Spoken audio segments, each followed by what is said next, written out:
सैर भैर झालं सार आखटीत घडलं र काळाड घेऊन गेला देऊन जन्माची सजा देवा कसा फासयो तुझा र देवा कसा फासयो तुझा अंधारल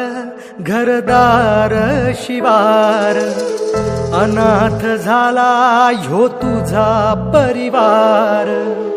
नकळत काळ कोपला सैर भैर झाला सार आखटीत घडला